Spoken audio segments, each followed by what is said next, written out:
7:20 ng umaga isang Martes, tinawagan ako ng aking anak sa mag-asawa para sabihin na namatay ang asawa ko kagabi. Pagkatapos sinabi niya na iniwan niya ang lahat sa kanya. Ang asawa ko ay nakaupo 1 metro ang layo ng tahimik na pinuputol ang tinapay. Naalala kong tumingin sa kanya at naisip, well, magiging kawili-wili ang almusal na ito, sabi ni Elena Nika. At ang tinig niya ay napakatag na lalong pinalala ang lahat. Namatay ang tatay ko kagabi. Tumigil si Francisco sa paggalaw, hindi dramatiko. Hinawakan lang niya ang kutsilyo sa ibabaw ng plato at tumingin sa akin. Inilagay ko ang isang daliri sa labi. Patuloy si Nika, iniwan niya ang lahat sa akin. Ang bahay, ang pera, lahat. Wala kang makukuha. Bago ako makasagot, narinig ko si Bruno sa background, ang asawa niya.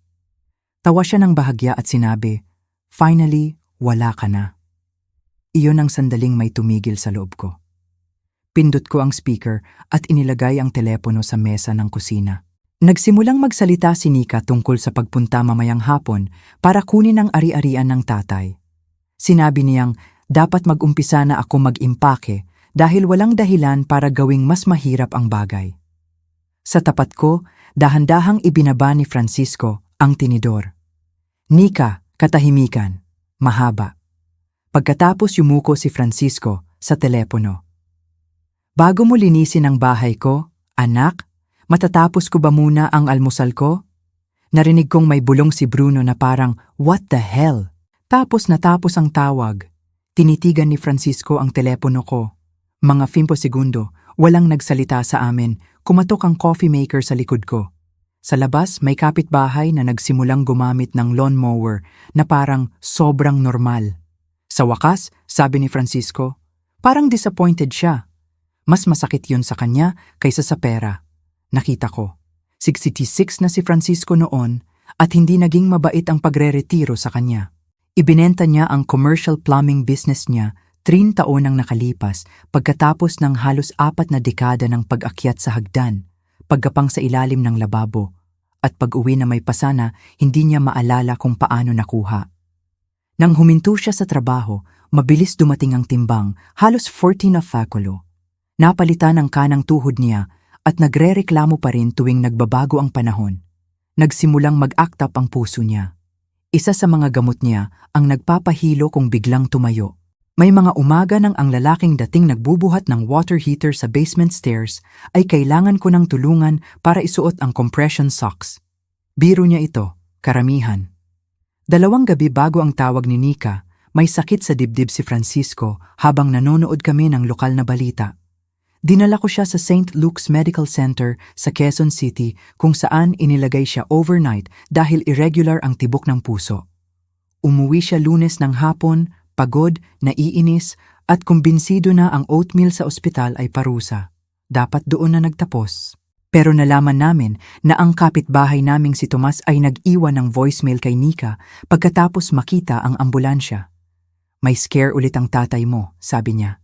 Dinala siya ulit ni Elena. Parang hindi maganda. Tinawagan ni Nika ang ospital ng gabing iyon. Hindi siya listed bilang medical representative ni Francisco, kaya walang masyadong ibinigay na impormasyon. Kinabukasan, na-discharge na si Francisco. Tila tinawagan niya ang dating kwarto at sinabihan na wala na siya doon. Ang hindi niya ginawa ay tawagan ako at itanong kung okay ba ang tatay. Diretso siya sa namatay ang tatay, pagkatapos diretso sa mana. Iyon ang nag-abala sa akin. Itinulak ni Francisco ang plato. Paano niya nalaman kung ano ang sinasabi ng will ko? May sagot na ako na ayaw kong ibigay sa kanya. 3 linggo ang nakalipas, pumasok ako sa home office ni Francisco at nakita si Nika na nakaupo sa tabi ng lower filing drawer. Bigla siyang tumayo. "Oh, hey, anong hinahanap mo? Old insurance paperwork ng tatay?" Ngumiti siya na parang walang anuman. Pinabayaan ko. Sa loob ng 14 na taon, pinaghirapan kong huwag maging suspicious na second wife. Ang unang asawa ni Francisco, si Susana, ay namatay sa ovarian cancer taon bago kami magkakilala. Adult na si Nika nang kami ay ikasal at hindi ko sinubukang palitan ang kanyang ina. Matagal kaming magkasundo ni Nika. Pagkatapos magretiro si Francisco, Nagbago ang kalusugan niya at nagbago rin ang mga tanong ni Nika. Magkano nakuha ng tatay nang ibenta ang kumpanya? Naibenta ba niya ang warehouse? Kaninong pangalan ang bahay ngayon? Palaging may paliwanag si Francisco. Curious lang siya. Nag-aalala siya sa akin. Anak ko siya. Kaya tumigil ako sa pagtutulak. Nang umagang iyon, hiniling ko sana hindi. 8:03, tumunog ang cellphone ni Francisco. Ang abogado niya, si Attorney Martin Reyes, sumagot si Francisco. Morning, Martin. May pause. Pagkatapos nagbago ang mukha ni Francisco. Hindi, nakaupo ako sa kusina. Isa pang pause. Napanood ko siyang tumuwid sa upuan. Nakatanggap si Martin ng tawag ng umagang iyon mula sa taong nagsasabing namatay si Francisco. Mas masama, binanggit ng taong iyon ang petsa ng will na pinirmahan ni Francisco 20 taon ang nakalipas bago kami ikasal. Sa ilalim ng lumang will na iyon, talagang nakuha ni Nika ang halos lahat. Nang ibinaba ni Francisco ang tawag, tumingin siya sa hallway kung nasaan ang opisina niya. Pagkatapos sa akin, hindi niya ako pinagdadalamhati. Hindi ako sumagot. Lumunok siya. Naghihintay siya sa akin. Gusto ni Martin agad kaming pumunta sa opisina niya. Dahan-dahang tumayo si Francisco na pabor sa masamang tuhod. Hindi na hawakan ang almusal sa likod niya. At sa unang pagkakataon ng umagang iyon, naisip ko na ang tawag ni Nika ay maaaring hindi ang problema. Maaaring ito ang pagkakamali na naglantad sa tunay. Ang opisina ni Ate Martin Reyes ay malapit sa SM Aura sa Taguig, mga 20 minuto mula sa bahay namin kung okay ang traffic. Ako ang nagmaneho. Mas mahalaga iyon kay Francisco kaysa sa aminin niya. Sa karamihan ng aming kasal, siya ang nagmamaneho sa lahat. Road trip, hapunan, doctor appointment. Kahit 3 kanto papunta sa Mercury Drug, kahit kaya kong maglakad. Gusto niyang nasa likod ng manibela. Pero pagkatapos ng knee surgery at dizzy spells mula sa gamot, unti-unti akong naging driver. Nang umagang iyon, nakaupo siya sa passenger seat ng sarili niyang pickup na nakatitig sa windshield. Okay ka? Tanong ko. Apparently dead ako, Elena. May mas magandang Martes pa ako. Ngumiti ako, pero hindi siya. Naghihintay si Martin nang dumating kami. 62 siya, silver-haired, maingat sa salita at matagal nang humawak ng business at estate documents ni Francisco. Isinara niya ang pinto ng opisina at inilagay ang makapal na folder sa conference table. Una, sabi niya, obviously buhay ka. Tumingin si Francisco sa sarili. Magandang simula. Halos ngumiti si Martin. Pagkatapos binuksan niya ang folder. Nasa lugar ang lumang will. Pinirmahan ni Francisco 12 taon ang nakalipas bago kami ikasal. Primary beneficiary si Nika. May charitable gift sa isang foundation para sa mga bata. Pero karamihan ng estate ay mapupunta sa kanya. Tinitigan ni Francisco ang mga pahina. Nakita niya ito. Hindi ko mapapatunayan, sabi ni Martin. Pero ang tumawag ng umagang ito ay alam ang petsa. Ang hindi alam ni Nika ay napalitan ang dokumento shift taon ang nakalipas. Ang kasalukuyang estate plan ni Francisco ay hindi katulad ng luma. May proteksyon ako kung siya ang mauna. Mananatili ako sa bahay namin. Ang retirement money ko ay sa akin. May malaking bahagi pa rin si Nika. At gumawa si Francisco ng education trusts para sa mga apo. Walang tinanggal kay Nika. Hindi lang niya makukuha ang lahat. Sumandal si Francisco. Akala niya mawawala ang bahay kay Elena. Ikinuyom ni Martin ang mga kamay. Kung pinaniniwalaan niya na controlling pa ang lumang will, oo, tumingin si Francisco sa akin. Akala niya mag-iimpake ka na bago mailathala ang obituary ko. Wala akong masasabi doon. Pagkatapos ibinigay ni Martin ang hindi namin inaasahan. Bumisita sina Nika at Bruno sa opisina niya 6 buwan ang nakalipas. Magkasama? Tanong ko. Magkasama. Hindi sila diretsong nagtanong tungkol sa estate ni Francisco. Hindi naman yun pag-uusapan ni Martin sa kanila. Sa halip, nagtanong sila kung ano ang mangyayari kung ang aging parent ay hindi na kayang humawak ng pera. Guardianship, powers of attorney, Sino ang pwedeng kumuha ng accounts, kung pwedeng pumasok ang adult child, kung masamang desisyon ang asawa. Kumirot ang tiyan ko. Naalala ko ang Thanksgiving. Nakatayo si Bruno sa kusina namin na may beer habang nahihirapan si Francisco mag-sign in sa account sa phone. Tumawa si Bruno at sabi, "Isang araw aalisin na namin ang mga password mo, Francisco." Lahat tumawa, kasama ako. Nakaupo sa opisina ni Martin, hindi na ito funny. Sa biyahe pa uwi, patuloy na ipinagtanggol ni Francisco si Nika. Baka nagpanik siya. Baka may ideya si Bruno sa ulo niya. Baka talagang naniwala siya sa pinakamasama pagkatapos marinig ang ospital. Sa wakas, huminto ako sa coffee bean dahil wala kaming masyadong kain. Umupo kami malapit sa bintana na may sopas at kape. "Francisco," sabi ko, "ang paniniwalang namatay ka ay hindi nagpapaliwanag kung bakit alam na niya ang plano niya sa bahay." Hinalo niya ang sopas nang hindi kumakain. Agad kong pinagsisihan ang matalas na pagsasalita. Anak niya ito. Pwedeng magalit ako sa kanya at maintindihan pa rin na iba ang Nika na naaalala niya. Ang batang babae na hinahabol niya ang bisikleta, ang teenager na hindi niya pinalampas ang softball games, ang batang babae na katabi niya nang mamatay ang ina. Pagkaraan ng sandali, sabi niya, "Baka dapat ko siyang tawagan." "Para saan? Sabihin na gumaling ako ng milagro?" Tumawa ako bago ko mapigilan. Sa wakas, ngumiti siya. Iyon si Francisco. Kahit sa masamang araw, makakahanap siya ng isang tuyong sulok na nakakatawa. Hindi tumagal ang ngiti. Dumating sina Nika at Bruno sa bahay namin mga 4:00 p.m. Pumasok si Nika na umiiyak. Yumapos siya kay Francisco. "Oh my God, Dad, sorry, walang sinabi ang ospital." "Akala ko wala ka na." Tumatag si Francisco sa yakap niya. "Pwedeng tinawagan mo si Elena." Umatras si Nika. Hindi ako nag-iisip. Sumingit si Bruno. Natakot kami. Halos itanong ko kung anong bahagi ang nakatakot sa kanya para tumawa tungkol sa pagpapaalis sa akin. Pero pinigilan ko ang bibig. Pagkatapos lumipat ang usapan, dahan-dahan muna. Binanggit ni Bruno ang pagmamaneho ni Francisco. Binanggit ni Nika ang duplicate electric bill na binayaran ni Francisco ilang buwan ang nakalipas. Pagkatapos ang gamot. Pagkatapos ang oras na nakalimutan niya ang appointment. Sa wakas, sabi ni Nika, "Dad, nag-aalala kami sa iyo." Tumigas ang mukha ni Francisco. "Sa akin o sa pera ko? Huwag gawin niyan." Nagtatanong ako. Tumingin si Nika sa akin. Iyon mismo ang ibig kong sabihin. Simula nang humawak si Elena ng lahat. "Humawak ako dahil may knee surgery ang tatay mo.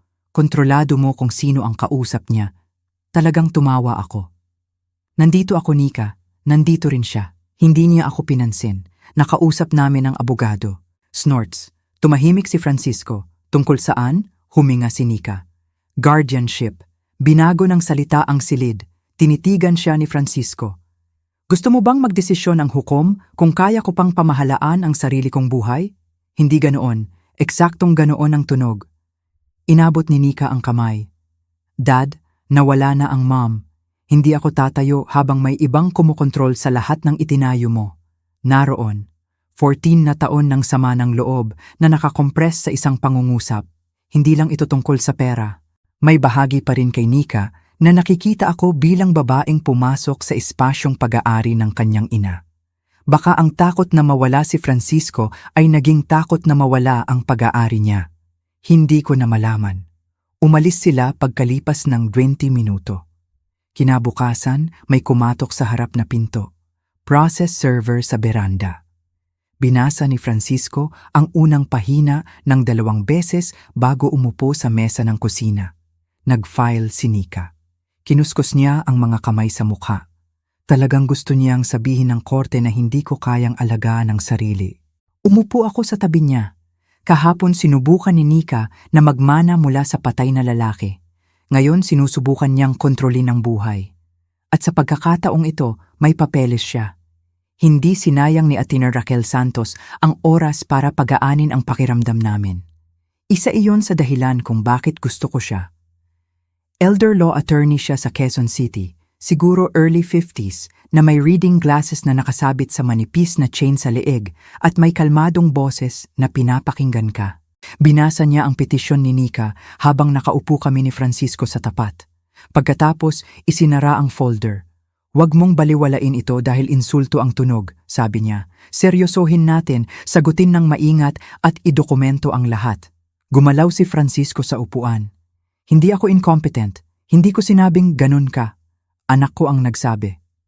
Tumango si Raquel, at ngayon ipapakita natin sa korte kung bakit mali siya. Ang problema ay hindi nilagyan ni Nika ang petisyon ng malinaw na kasinungalingan. Mas madali sana yon, gumamit siya ng facts. Kamakailan lang na ospital si Francisco dahil sa irregular na tibok ng puso. May knee surgery siya. Nagbago ng ilang beses ang gamot. Nakalimutan niya ang cardiology appointment noong nakaraang taglamig. May maliit na aksidente sa Mercury Drug. Sinuhod ni Francisco ang truck sa shopping cart Coral. Walang nasaktan. May gasgas ang truck. Noon tumawa kami. Tinawag ito ni Nika na ebidensya ng declining judgment. Pagkatapos ang duplicate electric bill. Binayaran niya online, nakalimutan, at binayaran ulit pagkalipas ng 2 araw. Sa edad 40, tatawagin itong pagkakamali. Sa 66, tila nabibilang sa court filing. Sa susunod na ilang linggo, ipinakuha sa amin ni Raquel ang medical records, account statements, at anuman na nagdodokumento kung paano talaga nabubuhay si Francisco. Ang pinakamasama para sa kanya ay ang cognitive evaluation. Nakaupo ako malapit habang may doktor na nagtanong ng mga bagay na tila insulto sa ibang sitwasyon. "Anong araw ngayon? Nasaan tayo?" Alalahanin ang mga salitang ito. Gawin ang subtraction na ito. Ipaliwanag kung paano mo binabayaran ang bills. Maingat sumagot si Francisco. Magaling siya. Nang maglakad kaming pabalik sa parking, inaasahan kong maluwag ang loob niya. Sa halip, tumayo siya sa tabi ng truck na may kamay sa pinto at nakatitig sa pavement. "Ano?" tanong ko. Umiling siya. Nang paritime ako, ang pagkalimot ng pangalan ay nangangahulugang pagod ako. Naghintay ako. Sa 66, may nagsusulat nito sa clipboard. Doon ko naintindihan ang talagang kinuha ni Nika sa kanya. Hindi pera, hindi pa. Ginawa siyang self-conscious tungkol sa pagiging matanda. Bawat matigas na hakbang, bawat nakalimutang password, bawat oras na hinihiling niyang magmaneho ako, ay naging bagay na iniisip niya kung napapansin ng iba. At hindi rin ako naligtas. Iminungkahi ng filing ni Nika na inihiwalay ko si Francisco at naiimpluwensyahan siya na baguhin ang estate plan. Isang Huwebes ng hapon sa Purigold, nakita ko ang kapatid ni Susana malapit sa produce section. Napansin niya ako, pagkatapos biglang naging interesado sa ibang aisle. Ilang araw pagkatapos, may babae mula sa simbahan na tahimik na nagtanong, "Kumusta na ang isip ni Francisco?" Umuwi akong galit. Nakaupo si Francisco sa recliner na nanonood ng replay ng San Miguel Beermen. Gusto kong sabihin kung ano ang nangyari. Hindi ko ginawa. Sapat na ang bigat sa kanya. Pagkatapos, natagpuan ni Raquel ang pera. Ironical, natagpuan niya ito dahil sinabi ni Nika na nagiging disorganized ang finances ni Francisco. Sinuri ni Raquel ang ilang taon ng account activity. Nagsimula ang unang questionable transfers noong knee surgery ni Francisco. Noon, halos hindi siya makababa sa baba. Umiinom siya ng pain medication, pumupunta sa physical therapy, at umaasa sa lahat ng higit sa gusto niya. Binigyan niya si Nika ng temporary access para tumulong sa bills. Naalala ko, noon tila makatwiran. Inilatag ni Raquel ang ilang pahina sa desk. Mayroon ditong humigit kumulang 10 milyong piso na nag-aalala sa akin. Kumurap si Francisco. Ano? Ang ilan ay straightforward, transfers, payments, pera na napunta sa accounts na konektado sa contracting business ni Bruno. Mga 9.5 milyong piso ang masusundan ng may reasonable confidence. Isa pang 600,000 o kaya ay dumaan sa withdrawals at transactions na mas mahirap ipaliwanag. Itinuro ko ang mga iyon. Ano ang mangyayari sa bahaging iyon? Tumingin si Raquel sa akin. Maaaring hindi natin mapatunayan kung saan napunta ang bawat piso. Pero kung alam natin ang pag-alam at pagpapatunay ay hindi palaging pareho. Kinamuhian ko ang pangungusap na yon. Halos hindi nagsalita si Francisco. 4 na taon ang nakalipas, hayagang nagpautang siya kina Nika at Bruno ng 4.5 milyong piso nang nahihirapan ang kumpanya ni Bruno. Hindi lihim ang loan. Biro pa ni Francisco na naging family bank siya. Pero iba ito. Hindi ako nagbigay sa kanila ng isa pang $100,000, sabi niya. Tinapik ni Raquel ang isang dokumento. Kailangan nating pag-usapan ito. Ibinigay niya sa kanya. May pirma ni Francisco sa ibaba. Tumingin ako sa kanya. Tumingin siya sa akin. Sa iyo ba ito? Tanong ni Raquel. Kinuha ni Francisco ang papel. Nagbago ang mukha niya. Oo, walang pag-aalinlangan, walang akusasyon ng forgery. Pirma ko iyan. Pinirmahan ang dokumento pagkatapos ng knee surgery. Binigyan nito si Nika ng limited authority na humawak ng ilang financial matters habang gumagaling siya. Binasa ni Francisco ulit, pagkatapos pangatlo. Paano kung sinabi ko sa kanya na matutulungan niya si Bruno? Tanong niya. Kumirot ang tiyan ko. Sinabi mo ba? Tumingin siya sa akin. Hindi ko alam. Takot ang sagot na iyon sa kanya. Agad kong nakita. Ang forged signature ay magiging simple. May ibang villain at si Francisco ang biktima, pero totoo ang pirma. Nang gabing iyon, halos hindi siya kumain. Mga 9:00, nakita ko siyang nakaupo sa gilid ng kama sa guest room. May lumang larawan sa kamay. Sinika na mga 9 taong gulang na kulang ang ngipin na nakaupo sa balikat ni Francisco sa pista sa nayon. Dati niyang iniisip na kaya kong ayusin ang lahat, sabi niya. Umupo ako sa tabi niya.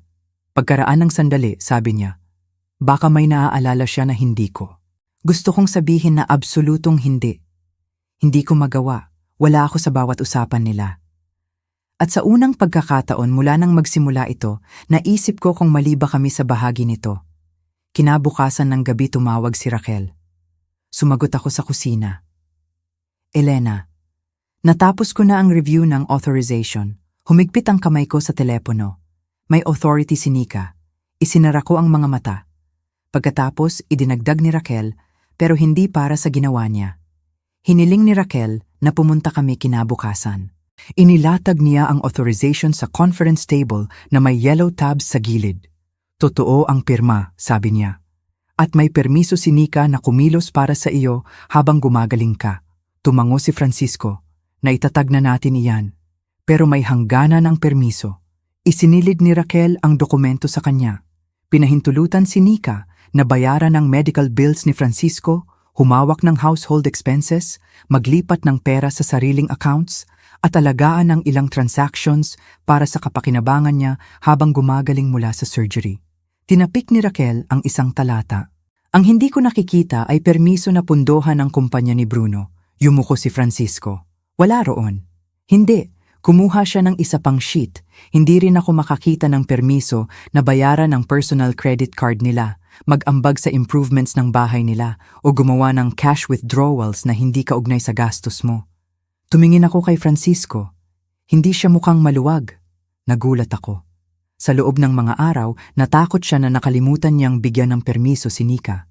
Ngayon alam namin na hindi niya ginawa sa anumang makabuluhang paraan, pero mas masama ang katotohanan sa ibang paraan.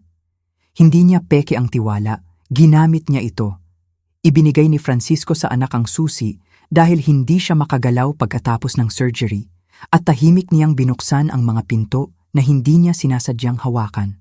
Sa biyahe pa uwi, halos walang sinabi. Nang gabing iyon, sa wakas umapaw ang bagay sa amin. Nakatayo siya sa counter ng kusina na tumitingin sa lumang statements nang sabihin niya, baka sinabi ko pa rin sa kanya na matutulungan niya si Bruno minsan o 2 beses. Francisco, sinasabi ko baka. May papeles tayo. Hindi ibig sabihin na naaalala natin ang bawat usapan. Ibinaba ko ang dish towel. Ano ang gusto mong sabihin ko sa'yo? Gusto kong may magsabi sa akin kung ano talaga ang nangyari. Sinabi ko sa'yo ang alam ko. Lumingon siya sa akin.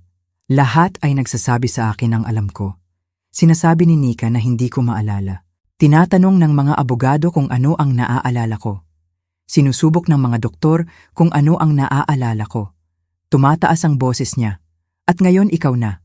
Sumakit iyon. Ako ang isang taong hindi. Tumigil siya. Pwedeng sabihin ko ang eksaktong gusto niyang marinig. Pwedeng sabihin, absolutong hindi mo siya binigyan ng permiso. Pero hindi ko alam. At pagkatapos ng 14 na taon ng kasal, hindi ko siya aaliwin ng kasinungalingan. Umakyat siya sa itaas. Nanatili ako sa kusina at hinugasan ang parehong tasa ng 2 beses bago ko mapagtanto.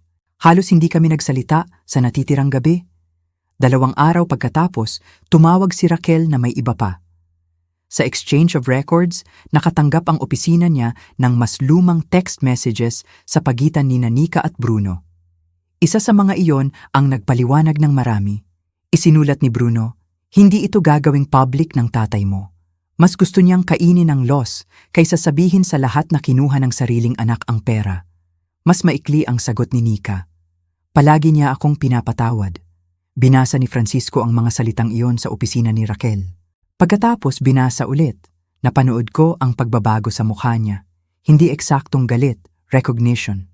Sa loob ng mga taon, tuwing may problema si Nika, tinulungan ni Francisco. Nang magkaroon siya ng credit card debt sa 20s, tinulungan. Nang kailangan niya ng pera pagkatapos ng diborsyo sa unang asawa, tinulungan.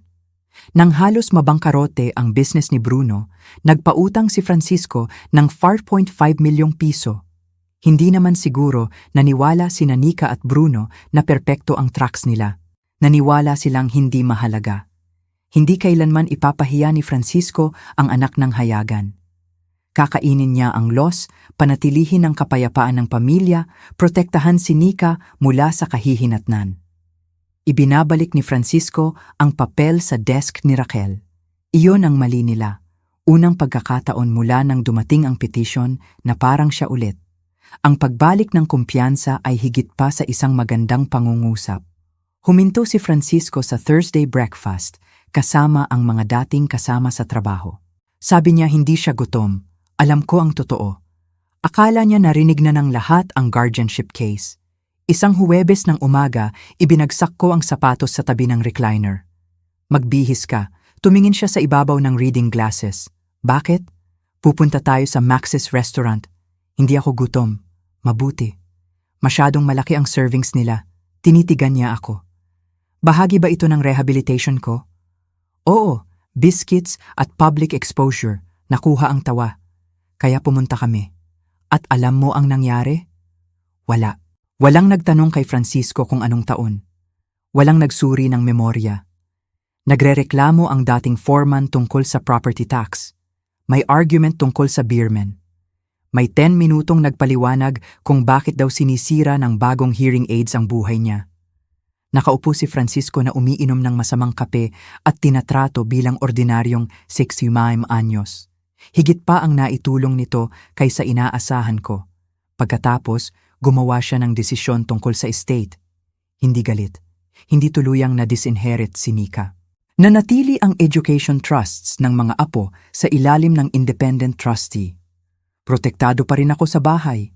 Hindi na muling magkakaroon ng authority si Nika sa finances ni Francisco at ang anumang bahagi na matatanggap niya ay isasaalang-alang ang perang napatunayang hindi wastong kinuha. Wala si Bruno. Hindi ginawa ito ng mga apo ko, sabi ni Francisco. Iyon lang. Pagkatapos nagpadala ang abogado ni Nika kay Raquel ng settlement proposal. I-withdraw ni Nika ang guardianship petition kung aalisin ni Francisco ang akin sa ilang financial roles. Italaga si Nika na humawak ng affairs niya at sumang-ayon na hindi ituloy ang disputed transfers. Natapos basahin ni Raquel at tumingin sa kabila ng mesa.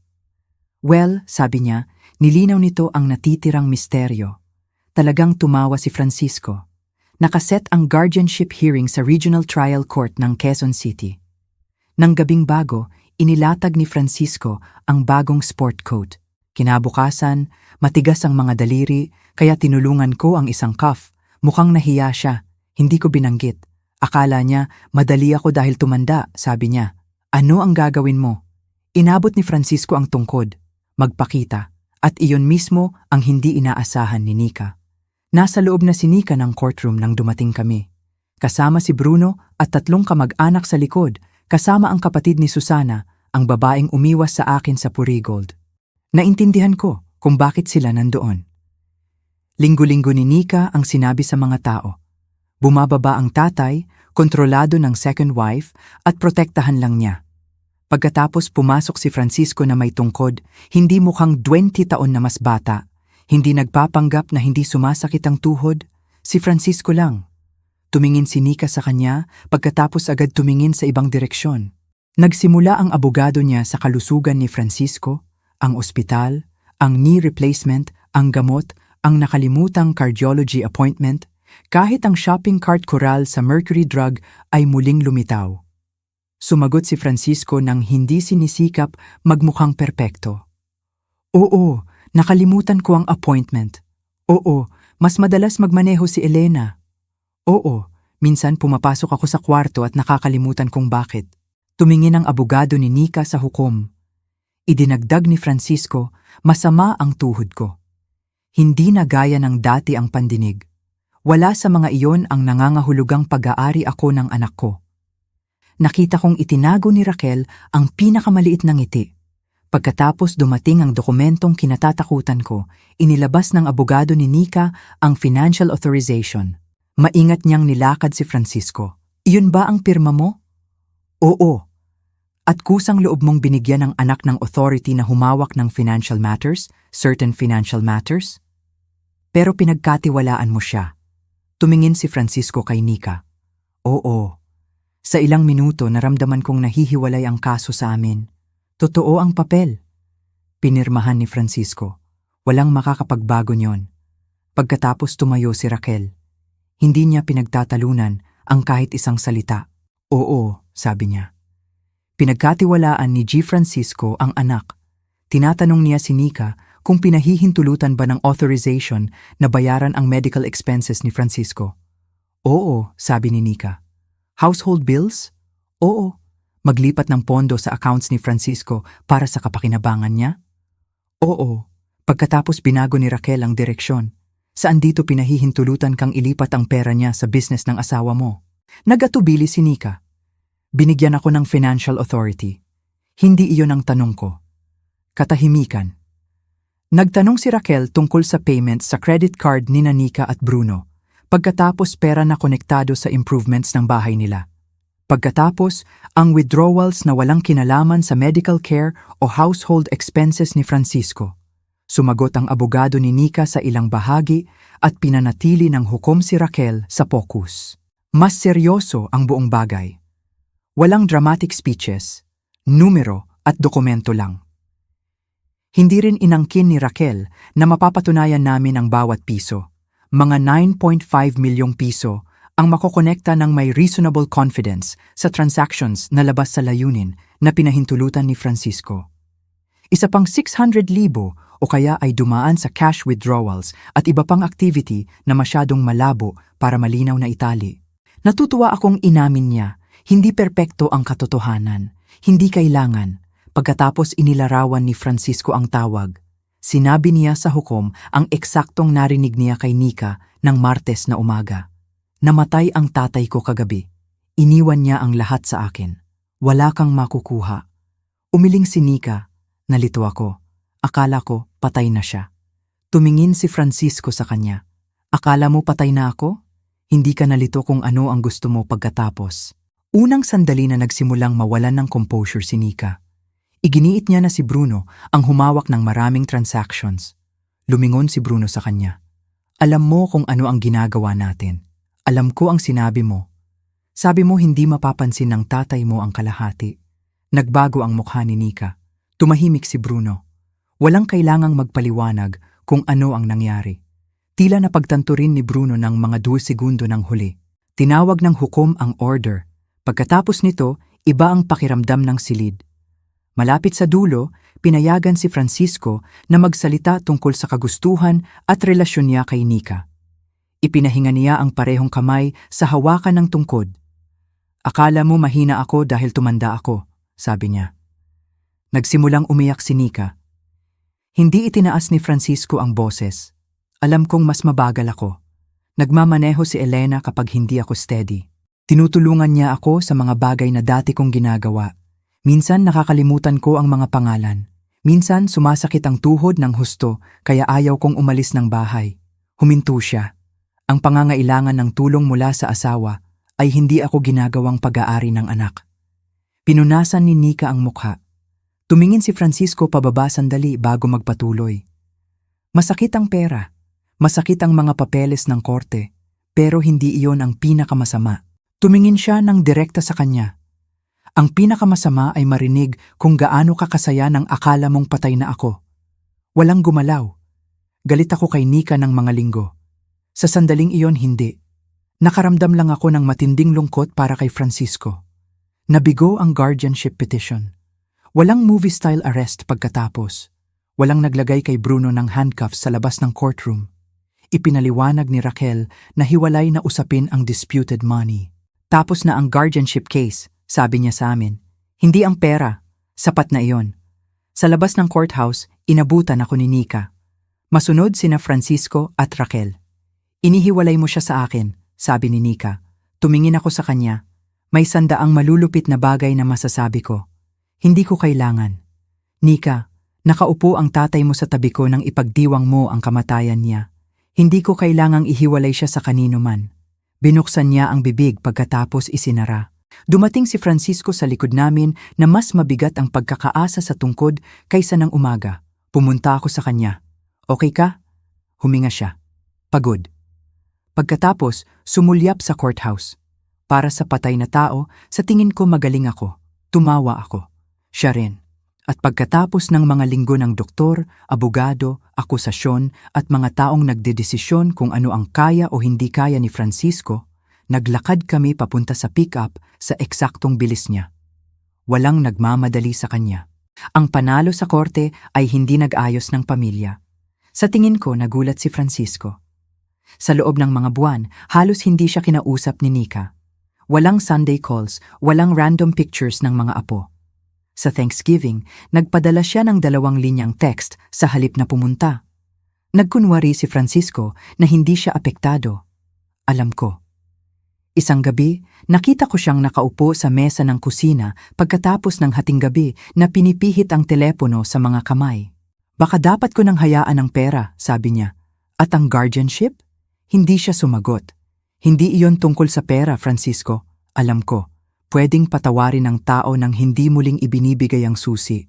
Tumango siya, pero dahan-dahan. Iyon ang mahirap. Walang nagsasabi tungkol sa boundaries. Minsan ang paggawa ng tama ay hindi masarap. Minsan iba lang ang sakit. Ang financial dispute ay tumagal ng mga buwan. Hindi namin nakuha ang bawat piso. Kayang idokumento ng opisina ni Raquel ang humigit kumulang 9.5 milyong piso nang sapat para ituloy. Pero ang ilang cash withdrawals ay nanatiling malabo. Sa wakas, sumang-ayon si Nika na magbayad ng malaking bahagi sa paglipas ng panahon sa halip na magpatuloy sa laban. Tinanggap ni Francisco. Hindi nakaligtas ang contracting company ni Bruno sa sumunod na taon. Hindi dahil sinira ni Francisco, mahalaga sa akin ang pagkakaiba. Huminto lang si Francisco sa pagliligtas sa kanila. Kalaunan kumuha si Bruno ng salaried construction management job. Bumalik si Nika sa full-time work. Ibinenta nila ang sobrang laki na bahay at lumipat sa mas maliit. Sa loob ng mga taon, tuwing nahuhulog si Nika, tahimik na naglalagay si Francisco ng unan sa ilalim. Sa pagkakataong ito, umatras siya. Ginawa ng gravity ang natitira. Hindi niya pinarusahan ang mga apo. Nanatili ang education trusts nila kung nasaan, maliban sa itinalaga ni Francisco ang independent trustee. Hindi ginawa ito ng mga apo ko, paalala niya sa akin. Ilang buwan pagkatapos, nagpadala ang panganay na apo ng birthday card. Walang mahal, card lang na may baluktot na sulat sa loob, Happy Birthday Lolo, mahal kita. Binasa ni Francisco sa counter ng kusina. Pagkatapos inilagay sa refrigerator na may magnet mula sa lumang biyahe namin sa Baguio. Hindi niya binanggit ang settlement ng araw na iyon. Mas mahalaga ang card. Naging ordinaryo ulit ang buhay na eksaktong kailangan namin. Nagsimula si Francisco sa cardiac rehab at nagrereklamo ng consistent. Nawalan siya ng 5 kilogram sa loob ng ilang buwan. Sumasakit pa rin ang tuhod. Minsan pa rin siya nahihilo kung biglang tumayo. At oo, minsan tinutulungan ko pa rin siya sa compression socks. Hindi rin ako bumabata. Taon ng trabaho, menopause, stress, at pag-aalaga sa iba ang nagbago ng katawan ko. May oras na tumitingin ako sa lumang larawan at nagtatanong kung nasaan na ang mas payat na babae. Sa wakas tumigil ako sa pagtatanong. Hindi siya nawala, Nabuhay lang siya ng isa pang 15 taon. Mga 8 buwan pagkatapos ng hearing, hiniling ni Nika kay Francisco na magkape, mag-isa. Sinabi kong pumunta siya. Nang umuwi siya, hindi agad ako nagtanong. Isinabit niya ang jacket, nagbuhos ng tubig at sa wakas umupo sa tapat ko. Well, nag-apologize siya. Naghintay ako. Magandang apology. Gumawa siya ng mukha. Masama ang simula. Tumawa ako. Una niyang sinisi si Bruno. Pagkatapos utang, stress, takot, pagkatapos mawala ang ina, sama ng loob sa akin. Pero sa wakas, may sinabi siyang tapat. Nagsimula akong isipin ng mayroon ka bilang bagay na akin na. Sinabi ni Francisco na nakaupo siya sandali bago sumagot. Pagkatapos sabi niya, nagsimula kang magmana sa akin bago ako mawala. Iyon ang pangungusap na tila naintindihan ni Nika. Hindi niya ibinalik ang access sa accounts. Hindi siya naging power of attorney. Walang dramatic hugs at pangako na magiging gaya ng dati. Hindi pwedeng. Pero nagsimula silang mag-usap ulit, maingat. Minsan ang kapatawaran ay pinto na binubuksan ng 15 sentimetro sa halip na isinabay ng buo. Sapat na iyon. Isang Sabado ng umaga mga buwan, pagkatapos, nakaupo kami ni Francisco sa parehong mesa ng kusina kung saan nagsimula ang kaguluhan. Ang pill organizer niya ay sa tabi ng napkin holder. Umiinom ako ng kape. Nagbabalot si Francisco ng tinapay. Pagkatapos tumunog ang telepono ko. Pareho kaming tumingin. Itinuro ni Francisco ang butter knife sa akin. Ikaw ang sumagot. Bakit noong huling may tawag bago ang almusal, nalaman kong patay na ako? Ngumiti ako. Technically, ako rin ang sumagot sa tawag na iyon. Iniisip niya, pagkatapos tumango, tingnan mo, maganda pa ang memorya. Tumawa ako ng husto at halos matapon ng kape. At kakaiba, ang ordinaryong umagang iyon ay mas parang panalo kaysa sa courthouse.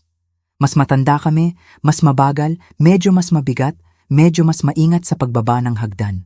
Pero nandito pa rin kami, gumagawa pa rin ng sariling desisyon, nakaupo pa rin sa sariling mesa. Maaaring kumuha ang pagtanda ng ilang bilis sa iyo.